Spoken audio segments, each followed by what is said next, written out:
Arranquemos de una vez. Imaginemos por un segundo que vamos a construir un rascacielos gigantesco. Empezar a poner ladrillos y levantar muros sin un plano arquitectónico sería literalmente la receta perfecta para el desastre.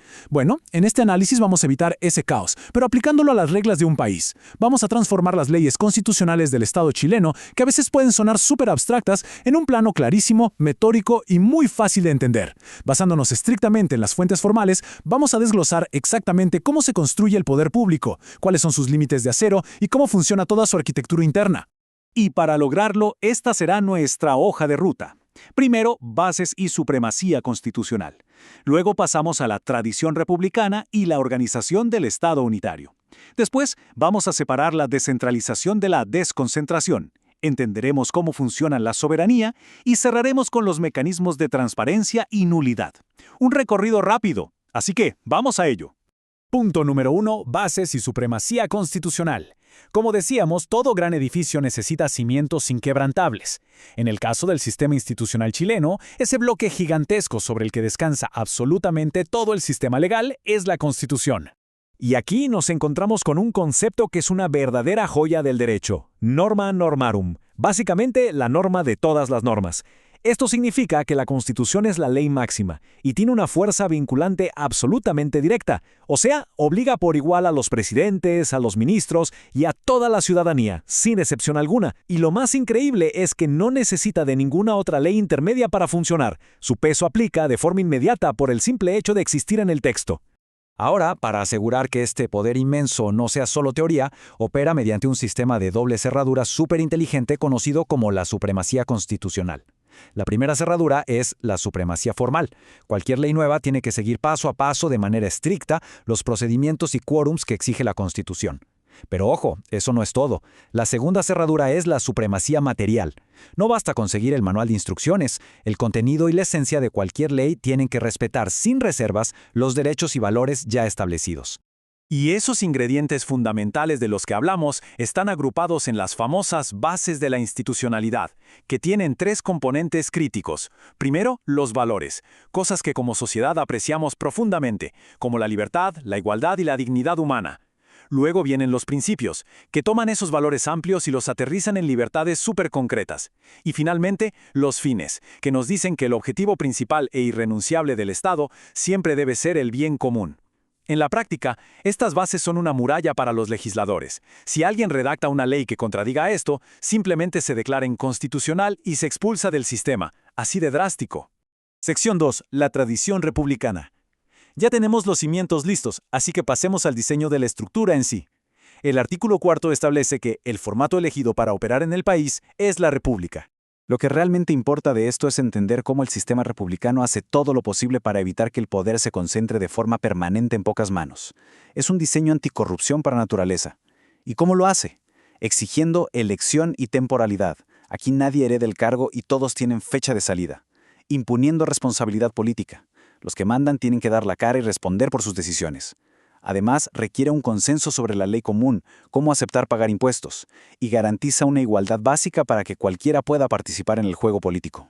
Pero seamos realistas, estas reglas no se sostienen solas. Necesitan un combustible invisible pero absolutamente vital: la virtud cívica. Y no es un concepto que solo vive en los libros viejos de derecho. Pensemos en algo cotidiano. Anteponer el bien común al interés personal es exactamente lo que hacemos cuando respetamos un semáforo en rojo. Quienes se detienen no lo hacen solo por miedo a una multa, lo hacen porque entienden que esa pequeña acción protege la vida del resto de las personas en la calle. Esa es la república funcionando en el día a día. Avanzamos al número 3, organización del Estado unitario. Siguiendo con la arquitectura, llegamos a la estructura central. A diferencia de un país federal que funciona como un rompecabezas de varios estados, este país opera bajo un poder centralizado. Para que este sistema no se fracture y funcione como un todo bien aceitado, el Estado unitario se apoya en tres grandes pilares. Primero, una unidad de decisión política, o sea, las decisiones grandes vienen de un solo nivel de gobierno, como la presidencia. Segundo, un poder directivo central que manda desde arriba hacia abajo, aunque reparta tareas. Y por último, una unidad normativa, que es quizás la parte más importante para quienes viven en el país. Para que veamos esto en perspectiva geográfica. La unidad normativa asegura que las reglas del juego son exactamente las mismas en cada rincón del territorio. Si tomamos el Código Civil, sus leyes se aplican con la misma fuerza en el extremo norte, allá en Arica, que en el puerto de Valparaíso.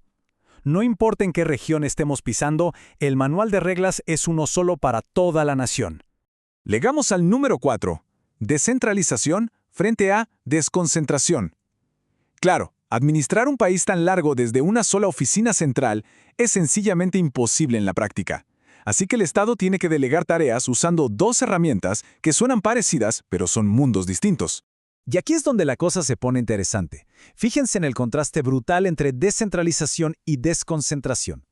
Un órgano descentralizado como una municipalidad con su alcalde tiene un nivel de libertad increíble, tiene su propio patrimonio, autonomía total para actuar y su propia personalidad jurídica. Es como un hijo que ya se independizó. Por otro lado, la desconcentración es como una extensión del brazo del ministerio. Un organismo desconcentrado, como un Ceremi, no tiene recursos propios independientes y tiene que obedecer ciegamente las órdenes que vienen desde la capital. O tienes libertad total para administrarte o eres un simple ejecutor del gobierno central, así de claro. Sección número 5. Soberanía y derechos esenciales. Ya armamos el esqueleto del Estado, pero nos falta hablar del verdadero motor de este edificio. ¿De quién es realmente todo este inmenso poder soberano? Bueno, legalmente hay que hacer una separación fascinante aquí. Una cosa es ser el dueño del poder y otra muy distinta es usar ese poder. La titularidad, el derecho de propiedad de ese poder absoluto, le pertenece a la nación entera. Nadie, ningún político ni grupo particular puede decir que el poder es suyo. Sin embargo, en el día a día, el ejercicio práctico de ese poder lo hace el pueblo cada vez que vota en elecciones y también las autoridades cada vez que legislan y toman decisiones en nombre de esa misma nación. Pero detengámonos un segundo. Viendo lo gigantesca que es esta maquinaria estatal, surge una duda inevitable. Si quienes tienen las llaves del poder deciden ir demasiado lejos y pasarse de la raya, ¿qué los frena exactamente? ¿Cuál es el freno de emergencia? Resulta que la soberanía choca de frente contra un muro de concreto: los derechos esenciales de las personas. El Estado tiene límites innegociables basados en dos grandes deberes. Primero, el deber de respetar. Es la regla básica de no hacer daño. El Estado jamás puede vulnerar derechos ciudadanos, lo que se traduce, por ejemplo, en la prohibición absoluta de la tortura. Pero no es suficiente con cruzarse de brazos y no hacer nada malo. Existe también un deber de promover. El Estado está obligado a moverse, a actuar y a crear políticas públicas para mejorar la vida de la gente, como garantizar el acceso a la educación. Y finalmente llegamos a la sección 6, transparencia y nulidad estatal. Porque, seamos sinceros, ningún edificio es seguro si no tiene buenas alarmas contra incendios y mecanismos para apagar el fuego si alguien se salta las reglas. Y la alarma más fuerte del derecho público es la famosa nulidad. Si un funcionario estatal hace algo fuera de su competencia, las consecuencias son implacables. Hablamos de un error de máxima gravedad, que es insubsanable e imprescriptible. ¿Qué significa todo ese lenguaje legal? Que si una autoridad emite un decreto ilegal, no importa si pasan 20 años, el tiempo no va a sanar ese error. Una vez que un tribunal lo declara nulo, el efecto es retroactivo. Es como si ese decreto jamás hubiera existido en la historia. Un nivel de severidad altísimo para mantener el orden. Y del lado de quienes observamos el funcionamiento de las instituciones, ¿cómo funciona? Aquí entra el espectacular principio de publicidad. Básicamente dicta que la transparencia tiene que ser la regla de oro, la configuración por defecto del Estado. Cualquier decisión o documento público tiene que estar a la vista, permitiendo que cualquiera de nosotros pueda exigir información y saber exactamente cómo se están gastando los recursos o tomando las decisiones. Obviamente, no todo puede ser un libro abierto. A veces se necesitan cajas fuertes. Pero el secreto estatal es la excepción y está súper restringido. Para ocultar información se necesita aprobar una ley de quórum calificado y solo aplica por motivos extremadamente específicos. Si revelar los datos arruina el funcionamiento del Estado, si pone en riesgo la seguridad nacional o, súper importante, si viola la privacidad de las personas. Por ejemplo, gracias a esto, los historiales médicos de los ciudadanos sigan siendo absolutamente privados. Es un equilibrio perfecto entre rendir cuentas y proteger a la gente. En definitiva, hemos desarmado este edificio institucional pieza por pieza. Vimos cómo funcionan sus cimientos, cómo se reparte la administración y cuáles son las alarmas contra quienes abusan del poder. Todo está impecablemente dibujado en las leyes. Pero después de entender toda esta increíble arquitectura legal, nos queda una reflexión ineludible. Si ya sabemos que la Constitución es el plano maestro, la pregunta es, al final del día, ¿Estamos realmente participando de manera activa en el fortalecimiento de este gran bloque cívico mediante el ejercicio de nuestras virtudes republicanas, o simplemente nos hemos acostumbrado a observar pasivamente cómo otros administran el edificio? Entender cómo funciona el plano es genial, pero es solo el primer paso.